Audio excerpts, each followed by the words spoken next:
Thank you very much for staying with us. It is still iBrandTV. We want to play a soundbite now, and then when we come back, we'll have our guests react on that and also take a call from a guest who is not in the studio here to also give us his own feel as regards how all of these will hamper on the forthcoming governorship elections. Please stay with us. I want to say, finally, there's a lot of tension in Lagos State. There's a lot of tension. And we are going to appeal to our people. All the various ethnic groups in Lagos. We are going to appeal to you.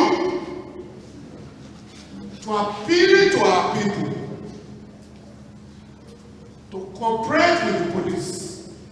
So that people can live together in peace. Nobody should be harassed or intimidated for voting for candidates of their choice. It's a democratic right. If you win today or lose today, you can win tomorrow or lose tomorrow. So please, let nobody harass anybody for exercising their democratic right. And apart from the police, if anybody harasses you for voting for a candidate of your choice, let me know. I will file an action on your behalf. And you can even be paid damages if anybody harasses you. For our people, young people, we want to, on my own part, we want to thank you. We want to thank our young people for behaving very maturely last Saturday. There were provocations. But young people simply wanted to vote. Even where election materials were not made available for hours, they waited and insisted on their right.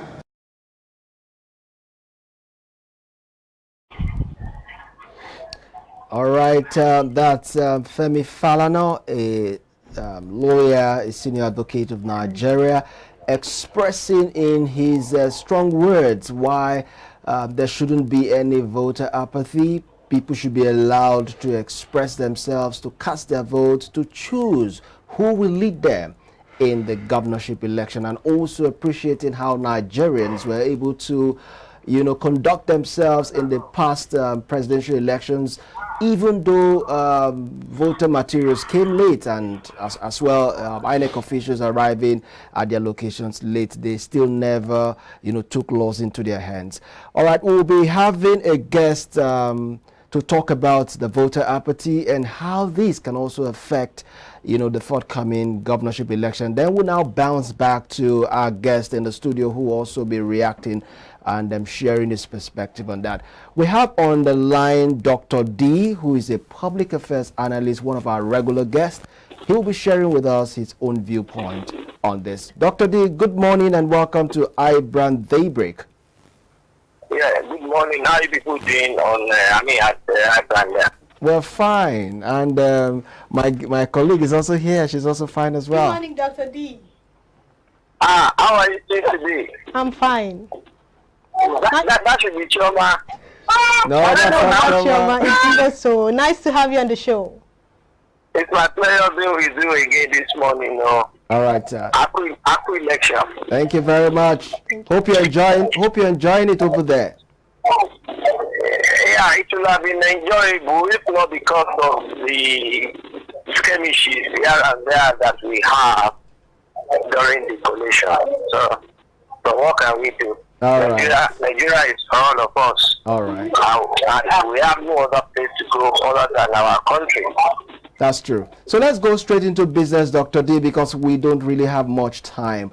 We're talking about voter apathy, looking at how the presidential election, transpired, and we just played the soundbite now. I don't know if you actually watched from home or wherever you are, where the senior advocate of Nigeria, Femi Falana, was, expressing his feelings how Nigerians should be allowed to cast their vote. There should be no intimidation or whatsoever, and also calling on security agencies to also be on guard so that these people can be protected while they cast their vote. Do you really think that this can... Dr. D, are you there with us? Hello? Can you hear me perfectly well? Hello? I can hear you. Can you hear me from where you are?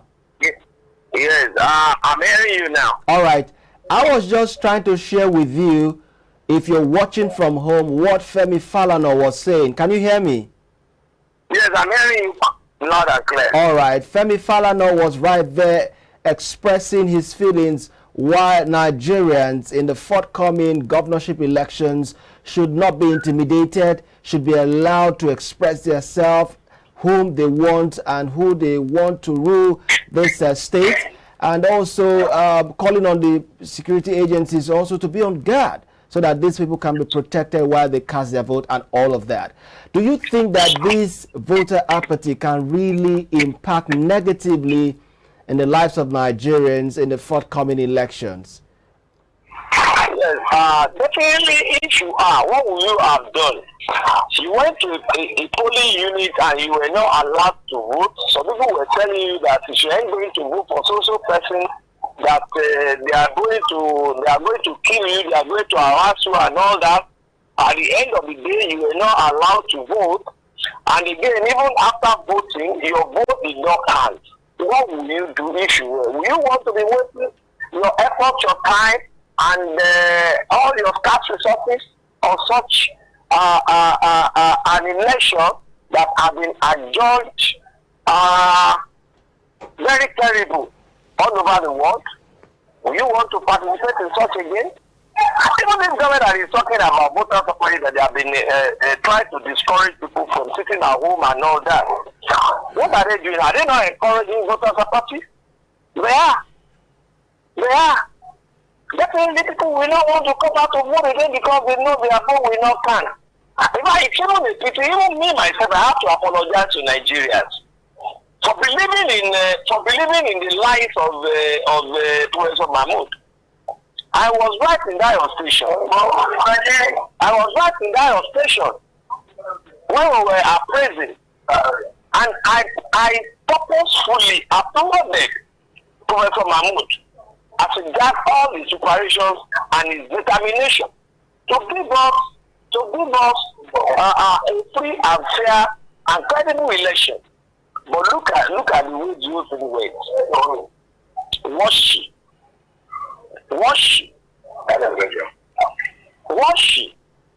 Terrible. Okay. Something that one is not proud, one cannot be proud of. Now we have now become a laughing stock to the international community. So many of my friends from the US, UK, and all that have been calling me. Say, why are you still in that shameless country? Telling me.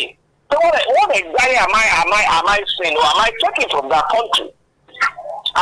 Me myself, I know what I would have been over the years if I had been abroad and not in this country.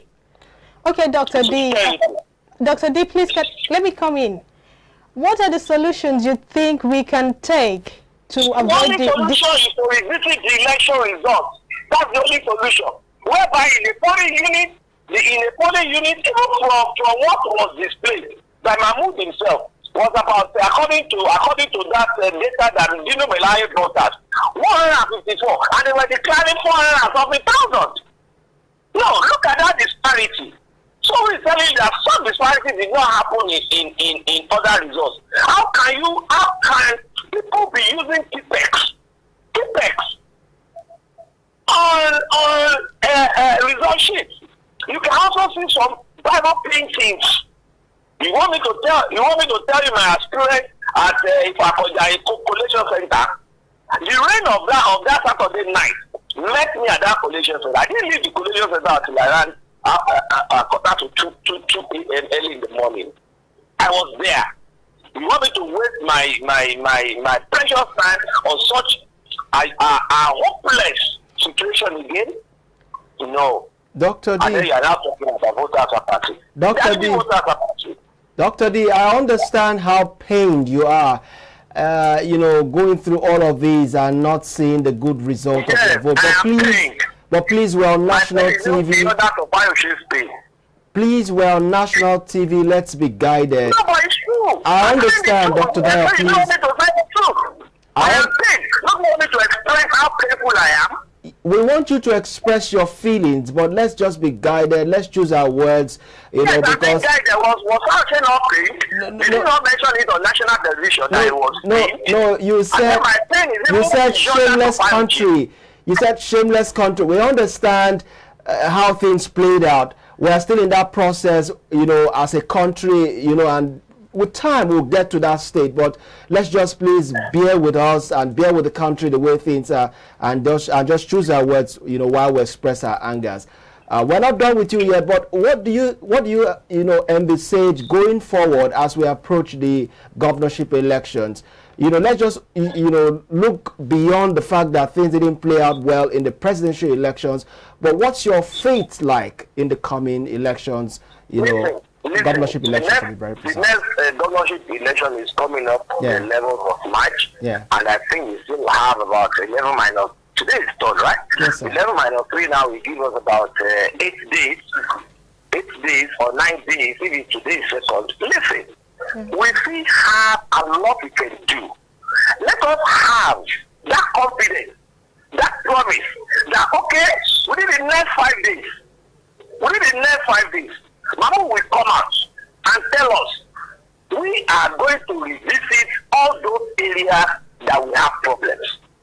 We are going to get the hard copy from all the polling agents.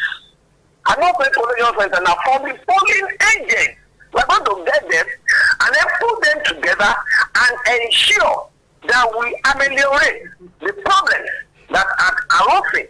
Then if we can be assured of that, and then we can be assured that when people get to the polling unit, nobody will say, if you are not voting for party A, please leave. Or if you are not voting for party B, please leave. Then perhaps, I'm saying perhaps, he is on the line. Nigerians might have a change of heart. All right, Dr. D, just hold your thoughts. Just hold your thoughts. We'll come back at you again. Let's just hear our guest react or express his own feelings concerning what we just played now, on set here. So, what's your reaction, sir? If you've watched the record of elections in Nigeria, vis-a-vis our population against number of registered voters, against number of accredited voters on specific election day, you will see a wide margin. Why? Because government after government, things are not improving. So people are losing interest in voting year in, year out.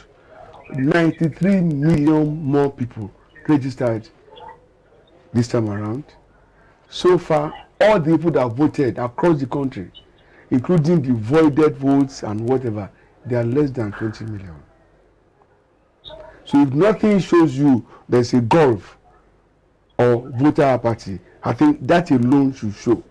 Now, away from voter apathy, our guest online was just expressing his view how votes were never counted. Even those that were counted were overrated to the point that there was so much, gap in the middle, and that to a great extent is really,